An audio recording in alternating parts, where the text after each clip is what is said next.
Selamat datang di Krisna Bacot Bola. 6 Januari 2025 resmi menjadi akhir era kepelatihan Sintayong di tim nasional Indonesia. 6 hari berselang resmi pula tim nasional Indonesia memasuki era baru di bawah kepelatihan Patrick Kluivert yang ditunjuk PSSI menggantikan pelatih sebelumnya Sintayong. Di konten kali ini, Mimin tidak ingin menguliti kekurangan seorang Patrick Kluivert, melainkan Mimin ingin menyoroti staf kepelatihan yang dibawa Patrick Kluivert untuk membantu ia menangani tim nasional Indonesia. Ada dua nama utama yang disorot menjadi staf kepelatihan Patrick Kluivert, yaitu Dani Lansard dan juga Alex Pastoor. Nantinya ketiga nama tersebut akan mempunyai peran yang berbeda-beda di tim nasional Indonesia.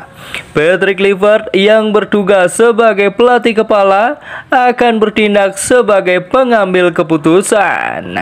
Kemudian Dani Lansard yang dikabarkan fasih berbahasa Indonesia akan menjadi jembatan antara para pemain dan juga staf pelatih. Kemudian yang menarik, Alex Pastoor akan berada di aspek strategi yang akan diturunkan oleh tim nasional Indonesia di setiap pertandingan. Dengan kata lain, formasi dan juga gaya main tim nasional Indonesia di bawah asuhan Patrick Kluivert nantinya sedikit banyak akan terpengaruh dari gaya melatih seorang Alex Pastoor. Menarik untuk ditunggu gaya main dan juga pakem strategi seperti apa yang akan digunakan tim nasional Indonesia di bawah asuhan Patrick Kluivert. Karena Patrick Kluivert dan juga Alex Pastoor dikenal mempunyai strategi yang sedikit berbeda. Jika pelatih kepala tim nasional Indonesia saat ini yaitu Patrick Kluivert lebih menyukai formasi dengan 4 back, yaitu 4-2-3-1 atau 4-3-3. Sedangkan seorang Alex Pastoor memilih strategi yang fleksibel tergantung lawan yang dihadapi. Lalu bagaimana seorang Alex Pastoor membentuk skema permainannya? Sebelum lanjut, jangan lupa like video ini agar channel ini semakin berkembang. Kita mulai dari tahun 2015 ketika Alex Pastoor menangani Spartak Rotterdam.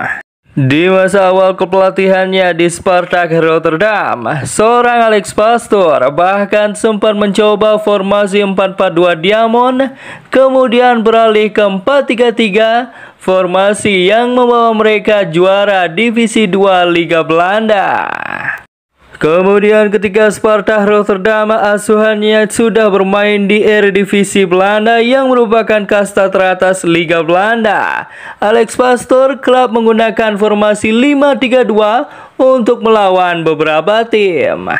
Berlanjut di tahun 2019 ketika ia melatih SCR Altah, tim yang juga pernah ia bela sebagai pemain. Selama 2 tahun melatih SCR Altah, Alex Pastoor bahkan hampir tidak pernah memakai formasi andalannya di Spartak Praha, yaitu formasi 4-3-3. Keadaan tim yang membuatnya memutuskan memakai formasi 4-4-2 dengan 2 gelandang jangkar di tengah. Hanya sesekali ia mengubah sedikit formasi ini menjadi 4-4-1-1, 4-1-4-1 atau 4-2-3-1 dan juga 4-3-3. Dan di akhir masa kepelatihannya, Pastoor malah kerap mencoba formasi 3 back di lini belakang. Berlanjut di tahun 2021, tepatnya di bulan Desember, Alex Pastoor memutuskan kembali ke kasta kedua Liga Belanda, kini melatih Almere City. 3 tahun di sana, Almere City berhasil dibawanya untuk kali pertama promosi ke kasta teratas Liga Belanda. Saat masih bermain di kasta kedua, Pastur menggunakan formasi 4-3-3 untuk tim asuhannya. Hal ini berubah kala Almere City bermain di Eredivisie setelah promosi. Pastur justru lebih sering memakai pola 3 back di belakang dalam formasi 3-4-1-2. Menarik ditunggu saat ia menangani tim nasional Indonesia sebagai staf pelatih di bawah Patrick Kluivert. Apakah Alex Pastur mengadopsi strategi yang digunakan Sintayong sebagai pelatih tim nasional Indonesia sebelumnya dengan melihat materi pemain yang ada di tim nasional saat ini? Bagaimana menurut kalian football lovers? Tuliskan pendapat kalian di kolom komentar. Jangan lupa like, share, subscribe, dan juga komen di bawah video ini agar channel ini semakin berkembang.